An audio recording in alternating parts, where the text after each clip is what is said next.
Yeah, I think we're on. Yes. So, hi Gaurav, thanks for joining in. Like I said, this is Bharat Mahindra, and just kind of getting a feel of the market, how are content creators, how they're interacting with the brands, how is their work being influenced by the numbers that they're given from different, places you guys post. So, just give us a quick intro for your about your work. Okay. Thank you. Thank you so much, Bharat, for having me here.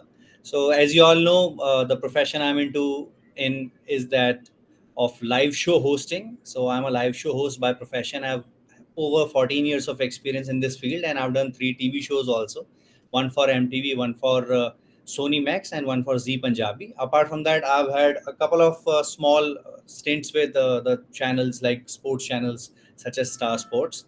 And apart from that, largely I'm hosting all the live shows. So I have hosted more than 2000 live shows. They include about 500 virtual shows also into it. And out of these 2000, there are about 500 plus destination weddings and wedding related programs. So Nice, this nice. is a bit about my profile. And during this time, I've shared stage with multiple celebrities such as Imran Hashmi, Bipasha Basu, Dinu Nice. Moria, Akshay Kumar, and pretty recently with Kapil Dev and Tamanna Bhatia. Okay, that's it's very interesting and very active work as well. Yeah. How about on the content side, working with any brands? Okay, so on the content side, so these days I'm grooming my profile as an influencer profile as well. So in that, what is happening that there are multiple big brands that I've collaborated with recently with Radisson Sure, Hotel, and there are many other launches that have taken place here, and these are club and cafe launches, and sure. I collaborated with those brands. So yes, a lot of stints coming my way, and with the help of my team and the people who are around me, I'm getting good work there also. Oh, that's good. So two things here. One, sounds like a few lifestyle brands that are collaborating with you, and these seem very, how would I say, not like brands that you're selling online, like any sort of a product, but more like actual events and actual Experiences, destinations. yes, Yeah, experiences experiences of that you guys that, are, yeah. yeah, that you're setting up. People can go and enjoy physically themselves. So that's a different sort of a market. People get to see actually what everything looks like. They get to try it on within that same day itself. So that's a very, I'd say, not a very subjective thing, but a very actual thing that people can actually try out within the same day or whenever the launch is. And secondly, what sort of team are we talking about? How many people are with you generally? So if I consider the teammates who are working with me on an organization that I have co-founded, so I co-founded a company by the name Teamwork India that is into Okay. employee engagement field. So we provide Okay. leadership training, corporate team building and offsite. Apart from that, we do offer some of the motivation speakers and stand-up comedians from our side. So in that, we have multiple people who are working, and out of these 11 people who are working on regular basis with us, although the team expands up to about 22 people when we are talking about some other people who are working, on project basis with us. But yes, Hmm. out of those 11 people, we have multiple people who are working with me, so they are into designing, they are getting me the Sure. new business deals, and they are Sure. supporting me as a functionary when I'm there on the venue doing any kind Okay, of great. collaboration with the brands. So, so not just like video editing and all those kind of things, which are very technical and probably something that needs a very constant support from the back end, because you can't Right. do video creation as well as editing. You don't want to, I mean, spend too much time on Although the. there was a time when I did it extensively. Ah, So back in the day, if I talk ah. about 10 12 years back, so I used to have this software Vegas Pro, and Yeah, I yeah, believe yeah. during that time it was on version 6, Vegas Pro 6. So I used to edit my videos and my team videos on that software. And now Hmm. the times have changed. I've jumped ship, and now me and the team, we are using different tools to create Sure. content, edit it. Okay, I'm sure we'll talk about the various softwares that are being used. Apart from the video editors, what other team members do you have generally? So the Are graphic there design. like, okay, graphic guys Yeah. and this thing? How about any content? The words that are being spoken, the kind of shots that will be there in the the pre-production is what I'm trying to ask you.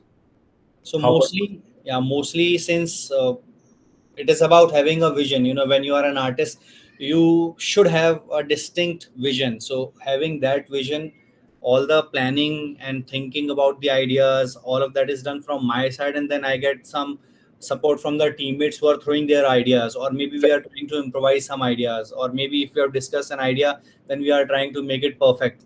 So on Fair. that front, largely me and couple of other teammates who are doing this.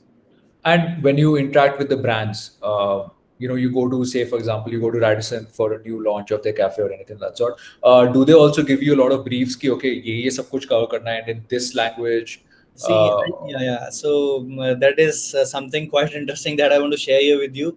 That in this field, since it is not that organized as huh. of yet, so we mostly don't get any kind of a brief from the client side. So I Okay. take this responsibility on me, request them that what is your vision? What do you want us to portray? What do you want us to cover in our clips, and also that we can do the editing and later on showcase it in your brand language.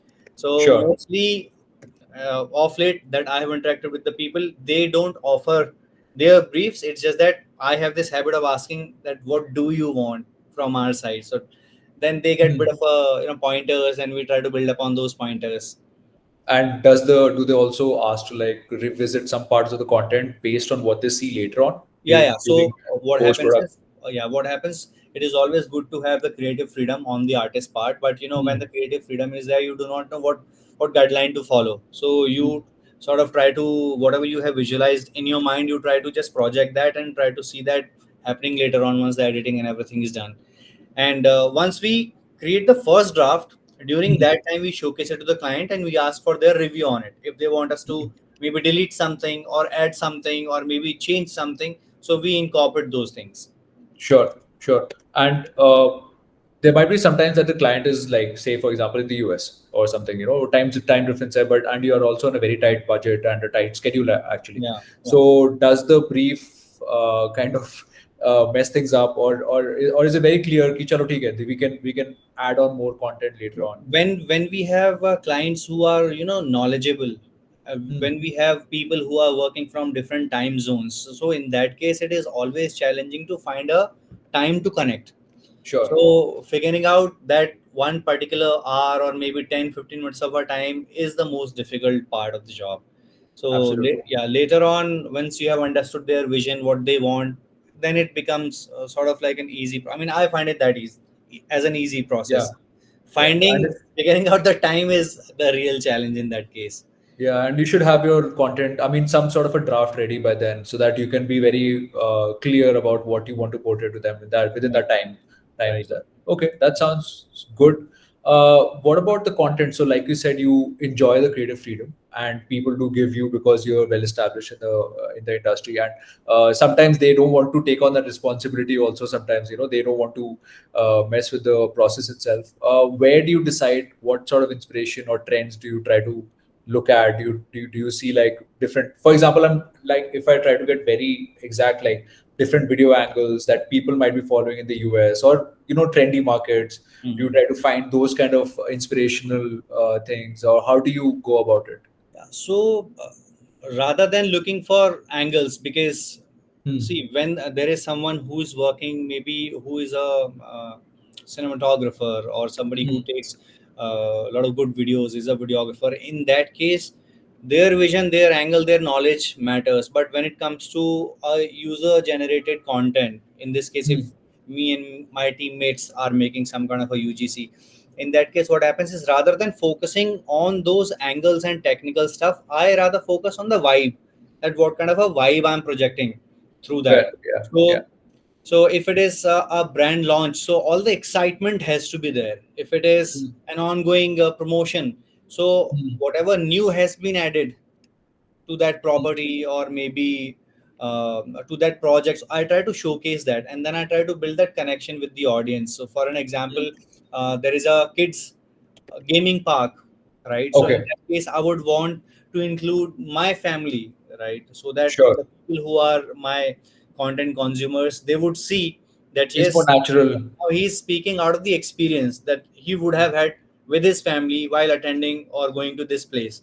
So I try to project that vibe onto the audience, and then now it is on to the audience how they want to assess it, what are their thoughts on it. But mostly I always get the positive feedback, which keeps me going.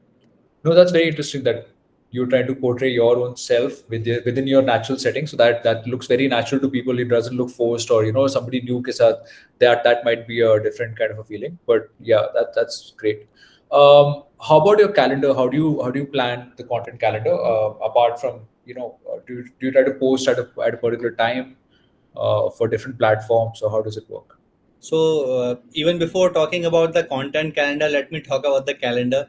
Since Ah, my anchoring work is there, and then my team sure. building, that's the company that I'm running. Apart from that, all of the associations that I have, right now, putting in all the content part into it. So, it is a calendar which is jam packed, and then there is a lot of travel involved because not all the events, all the Mhm. collaborations are happening here in Delhi NCR region. So you have to travel outside of Delhi NCR to different parts of India, and many a times you have to travel outside of India. So that's another kind of a challenge which maybe we can discuss later on in some other discussion.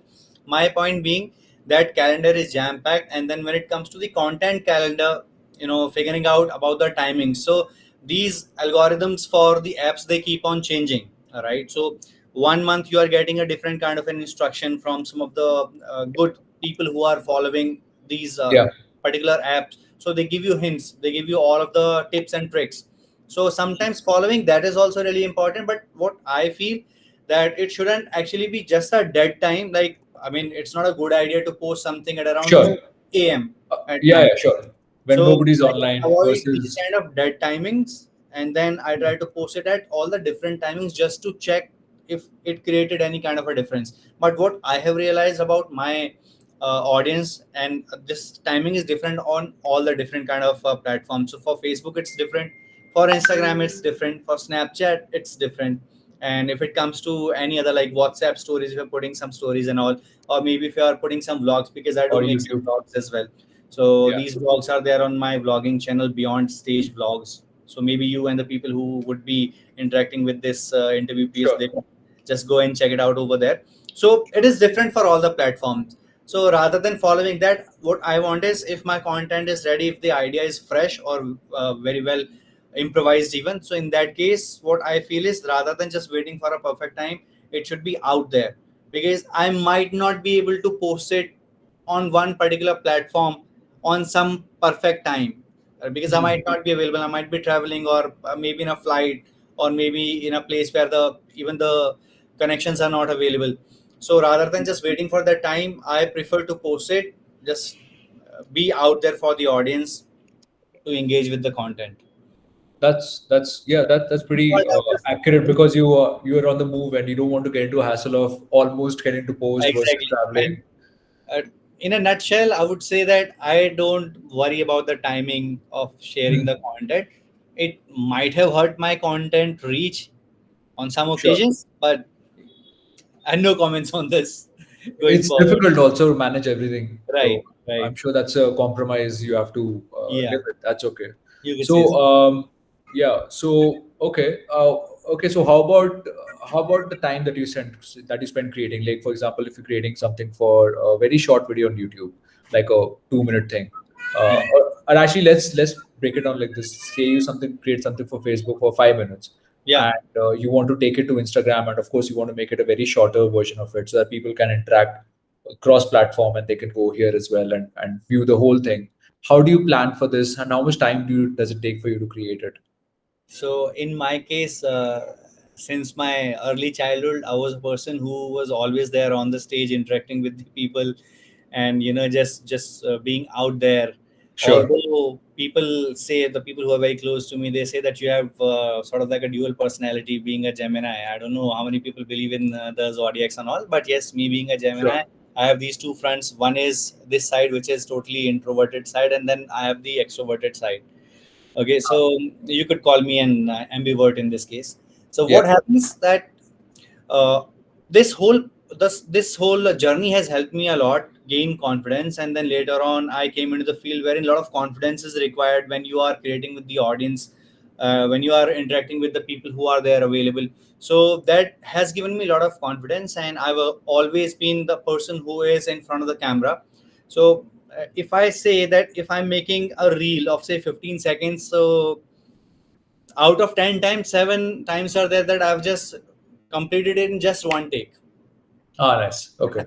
So, and apart from that, if we are making some kind of a long format, but we're just sharing that on reels only, or maybe on YouTube shorts, so in that case I might need to take maybe 2 or 3 tries. When it comes to some type of a funny content I'm creating, or I used to create back in the day for YouTube and Facebook videos, so that would take the longest time. So we would start maybe early in the morning, and sometimes we would just spend the whole day going to different Sure. locations. So that would have taken a lot of time. But here, going for Yeah. the small duration content doesn't take me a lot of time. So logistically, that's You obviously could there say, that you have to yeah, you could sometimes. say that this is my superpower. Haha, nice, nice, nice. Of course, as a content creator, you have to be very quick on your feed also sometimes to Yes. interact with people as well. Even if, for an example, even if there is some kind of a goof up that is happening, or I mispronounce something, so I would just repeat that same line, same enthu, same tone, and same expressions, and Yeah. maybe just do a bit of Edited. in the Yeah. editing, and be done with it. Sure, sure, sure. That works. Typically, if the content is also ready pre-hand and you have it in your mind that okay, this is the structure, this is roughly the amount of lines that I have to say, this is the tone I have to capture, the excitement that I have to have, etc. All of those different factors, then I think it's easier for you to also flow through sometimes Yeah, versus being very structured, where having a handmade dialogue list and all that stuff that is different, of course. yeah, So, what sort of tools do you use generally? You said Vision Pro 6 back in the day, I think, yeah. when you were starting out. Vegas Pro, yes, Vegas Pro, Vegas yes. Pro 6. I used to try out for the editing and stuff. So Back in after the day. that, in the days for the reels and all, I'm using the edits app because this has become quite good with the recent updates. And Okay, apart from that, a little bit of CapCut also.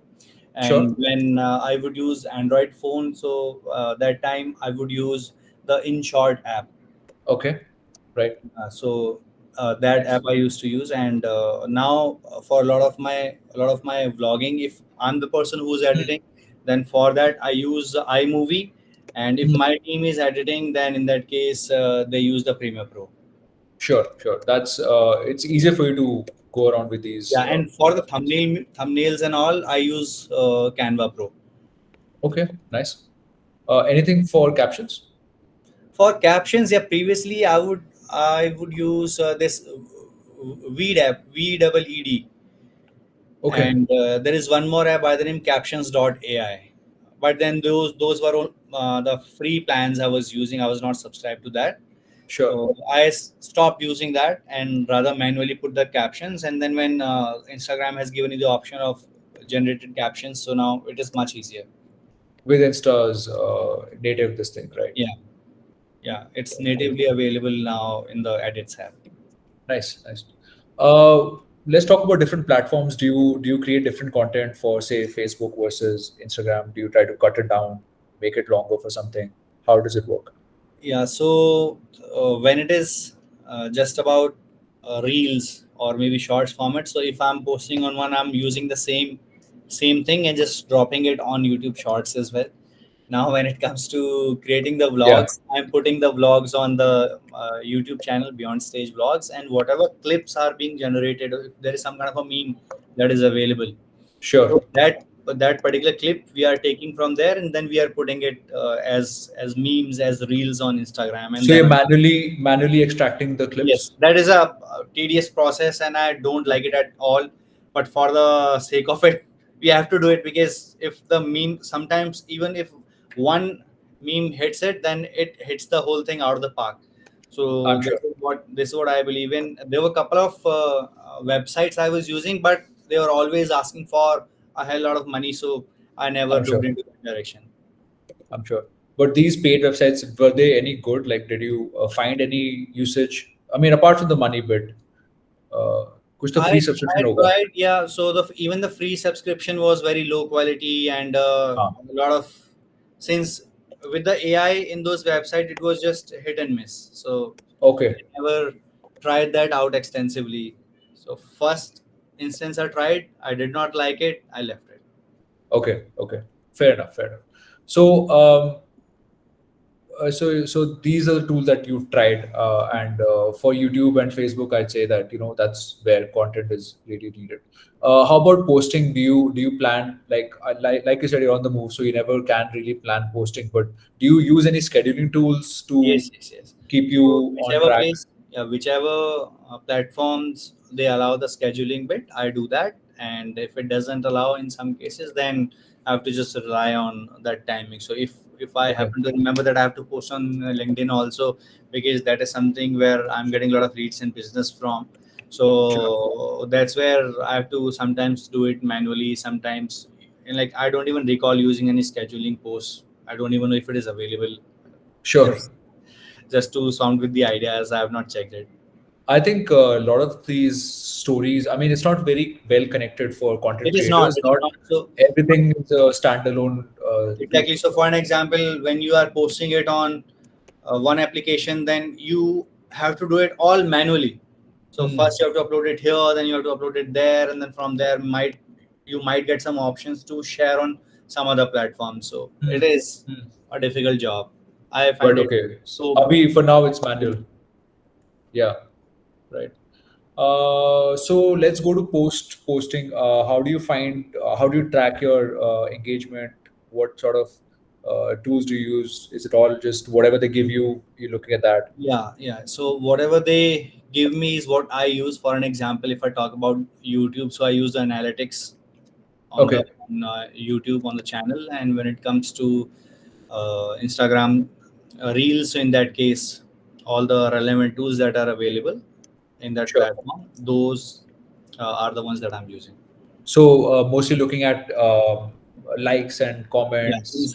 insights for Instagram and the analytics for YouTube. Sure, sure. So straightforward over there. So Yes. and do you use any other service to help you calculate this, or are you just by a gut going by No, no, no. I'm not what is using looking any good? other service. I hope there was something that could have helped me and Sure, many other creators who are out there, made sure. their lives a bit easy. Yeah, yeah. No, it sounds good. I mean, for people who are not coming from a statistical background, or you don't want to get into everything, like you want to create content, you love that, so you just want to And create I'll tell content. you, not many people are even that tech savvy that I am. So they Ah, just blindly rely on those likes, then comments, and a little bit of a share. So this is what their metric is. it's Just sort of a according black, to for something like a black box for them. It's like, okay, for this content it worked, for the some other content didn't work. So like suddenly, what yeah. happened? So I have a lot of friends in this industry, those who are very good creators, but they don't have good enough followers, views. So Sure. sometimes they feel disheartened that they are not Hmm. getting that kind of engagement on their profile. So I say that just let the content be out there. There might be one day one thing hits, and then you can have more engagement coming towards you, so people visiting your profile, Sure. interacting with the other stuff as well. Sure. In how many days do you review your analytics, your numbers? Like, आपने posted today, so in how many Okay. days generally? For one particular post, or in general, you Or are just a asking? post for a single post, huh? So in about 1 hour, 2 hours of a time, I check the insights just to check how well it is doing Yeah. against the typical engagement that I have had, and then maybe in 2 or 3 days of a time. Okay. So for that one particular post, otherwise for the entire profile, I check at least 2 to 3 times a Okay. week. Okay. Fair enough. And do you use any, like you said, I mean, I think for you, it's all about your gut and what works and how it's looking versus any sort of performance insights. There's nothing really coming out in terms of tools which are Hmm. helping you out. And like you're saying, key for a lot of tools that you use, one of the time consuming parts is actually editing, cutting out for memes and all that stuff. Anything Yeah. else that is irritating or time consuming for you? Um, I would say for vlogs, it is the thumbnail making, Yeah. because a lot depends on a thumbnail. apart from good audio, good video, good concept, and so those somewhat become secondary if you don't have a catchy thumbnail. So Sure, you have to have a catchy thumbnail, and for that you have to put in a lot of thought. You need sure, to take a look at the industry trends also, what is working, what is not working, and what the other big creators in your niche are doing. sure. So that is something which I find a little bit more time consuming and Hmm. tedious on my part, Hmm. thumbnail making. I think you love creating. You don't want to get too much into the, you know, nitty gritty what the algorithm might like and try to push out to people. So that's there. Well, actually, so if you are following the people who are there in your niche, it the algorithm has already helped them out. So you can take some good cues, and like I said, if you can improvise better, if you can do something better, then it will help you also. Sure, This is my understanding of it, because the algorithm is not just for that one person or two three people who are there in the niche. That platform would also want you to be a good content creator, because that's how they would be earning off of you and off of your subscribers or followers, whatever. So that's how I believe that if you're following the trends, so trends really very well help you out. So there is one particular reel on my Insta profile. So if hmm, some people are watching this, so they can maybe check the Instagram EMCEEGAURAV MC Gaurav. So on that there is one yeah, that has over 8 million views on it, nice. and very basic content, and just my day-to-day life, and I just put a caption on it, and somehow it became viral. Apart from that, Okay, I have like two three other pieces which have really good engagement on that. So it depends. So you have to just make sure that you are creating content and putting it out there for the people to consume. uh, it doesn't matter, or maybe you never know that when the algorithm gods will help you or shower their blessings on you and your content creation journey. sure, sure. It's sort of thoda sa bhi, it's difficult to get insights in. It's very difficult to sort of understand how they're actually doing it. But as long as you're doing whatever you're doing consistently, it seems to be helping out. Yeah, So nice. Anything else that you felt could be more intuitive from Facebook or Instagram or any other bottlenecks that you face? I think cross posting should have been much more streamlined Hmm. between all of these apps, because most of these apps belong to one company only. Yeah, And when it comes to YouTube, so in that, I feel so there should be some more appreciation for the new content creators, and how the sure. company is going to make sure that happens. Even I do not know, I don't have any more ideas for them, because they have got a huge teams working on their disposal, so they should be doing their thinking. I don't want to be doing their job without even taking any salary. So I think they should do something for new budding creators. Absolutely. No, that's there. ठीक है. I think I have everything, Gaurav. Thank you so much for taking out the time and on a Sunday. So thanks a lot for Thank that. you. Thank you And so much. and I'll get back to you then. Okay. Take care. Have a good one and good luck. Thanks. Bye. Thank you. Thank you.